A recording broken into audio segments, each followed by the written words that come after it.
പറക്കുന്ന കുറുക്കന്മാർ എന്നറിയപ്പെടുന്ന വവ്വാലുകളുടെ ഇഷ്ടഭക്ഷണമാണ് റംബൂട്ടാൻ. വവ്വാലുകളുടെ ശരീരത്തിനുള്ളിലെ ബാക്ടീരിയകളുടെയും ഫംഗസുകളുടെയും സാന്നിധ്യം അവ കഴിക്കുന്ന ഭക്ഷണത്തിന് മുകളിൽ തീർച്ചയായും ഉണ്ടാകും. ഉയരങ്ങളിൽ നിൽക്കുന്ന റംബൂട്ടാൻ പോലുള്ള ഫലവർഗ്ഗങ്ങൾ വളരെ വേഗം ആകർഷിക്കാൻ കഴിവുള്ളത് കൊണ്ട് തന്നെ ഇവ കടിച്ചു കഴിക്കുന്ന ഫലത്തിൽ മാത്രമല്ല അതിന് ചുറ്റിലും നിൽക്കുന്ന കായ്കളുടെ പുറം ഭാഗത്തും ഇവയുടെ ചലവും ശരീരത്തിനുള്ളിലെ വൈറസും ഒക്കെ വ്യാപിക്കാനുള്ള സാധ്യത വളരെ കൂടുതലാണ്. കടകളിൽ നിന്നും വാങ്ങിയ ഉടനെ തോൽഭാഗം കടിച്ചു കളഞ്ഞ് അകത്തുള്ളത് കഴിക്കാൻ ശ്രമിക്കുമ്പോൾ ആ വൈറസുകൾ നമ്മളറിയാതെ നമ്മുടെ ശരീരത്തിനുള്ളിൽ പ്രവേശിക്കുന്നു. പറന്നുകൊണ്ടിരിക്കുമ്പോൾ തന്നെ ഒന്നും രണ്ടുമൊക്കെ നിഷ്പ്രയാസം സാധിക്കാൻ കഴിവുള്ള വൃത്തിഹീനമായ ചുറ്റുപാടിൽ കഴിയുന്ന വവ്വാൽ എന്ന സസ്തനിക്ക് നിപ്പ വൈറസ് എന്ന വളരെ മാരകമായ അണുബാധ പടർത്തുവാനുള്ള കഴിവുണ്ട്. നിപ്പയുടെ സാന്നിധ്യം മനുഷ്യരിൽ മസ്തിഷ്ക വീക്കം അഥവാ തലച്ചോറിലെ അണുബാധ ഉണ്ടാക്കുന്നതിന് ഇടയാക്കുന്നു. ഇത് ചികിത്സിച്ച് ഭേദമാക്കുന്നതിന് ഇതുവരെ ഫലപ്രദമായ മരുന്നോ വാക്സിനോ ഇല്ല എന്നത് തീർച്ചയായും നമ്മൾ പേടിക്കുക തന്നെ വേണം. നിപ്പ പോലുള്ള ജീവന ഭീഷണിയായിട്ടുള്ള വൈറസുകൾ പിടിപെടാതിരിക്കാൻ ആവശ്യമായ മുൻകരുതലുകൾ എടുക്കുക എന്നത് മാത്രമാണ് മരണത്തിൽ നിന്നും രക്ഷപ്പെടാനുള്ള ഏക പോംവഴി.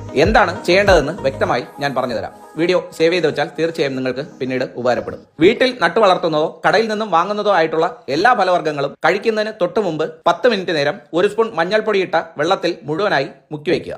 ശേഷം നല്ലതുപോലെ വൃത്തിയായി 1-2 വട്ടം വെള്ളത്തിൽ കഴുകുക. കഴുകുന്നതിലൂടെ കേടാകാതിരിക്കാനായി ഫ്രൂട്ട്സിന് പുറത്ത് സ്പ്രേ ചെയ്യുന്ന വിഷാംശവും പെസ്റ്റിസൈഡ് കണ്ടന്റും ഒക്കെ പോകാൻ ഉപകരിക്കും എന്നതിലുപരി നമ്മൾ ശ്രദ്ധിക്കപ്പെടാതെ പോകുന്ന ഇത്തരം വൈറസുകളുടെ സാന്നിധ്യം ഇല്ല എന്നത് കഴിക്കുന്നതിന് മുമ്പ് പുറത്തെ തോൽ പൂർണ്ണമായും കളഞ്ഞു മാത്രമേ ഏത് ഫ്രൂട്ട്സും ഭക്ഷണയോഗ്യം ആക്കാവൂ. തുറന്ന സ്ഥലത്ത് പ്ലാസ്റ്റിക് ഉപയോഗിച്ച് വീടുകളിൽ പൊതിഞ്ഞു വളർത്തുന്ന പേരയ്ക്ക, മാങ്ങ പോലുള്ള ഫലങ്ങൾ സാധാരണ വെള്ളത്തിൽ കഴുകി ധൈര്യമായിട്ട് തൊലിയടക്കം ഭക്ഷിക്കാം.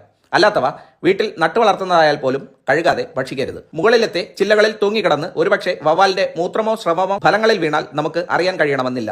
കടകളിലും സുഹൃത്തുക്കളുടെ വീട്ടിലും ഓസിന് കിട്ടുന്ന ഫ്രൂട്ട്സിന് മുകളിൽ മുറിവുകളോ കടിച്ച പാടുകളോ ഉണ്ടെങ്കിൽ യാതൊരു കാരണവശാലും അത്തരം ഫ്രൂട്ട്സ് കഴിക്കരുത്. തലങ്ങും വിലങ്ങും നല്ലതുപോലെ നോക്കിയതിനു ശേഷം മാത്രമേ കടയിൽ നിന്നായി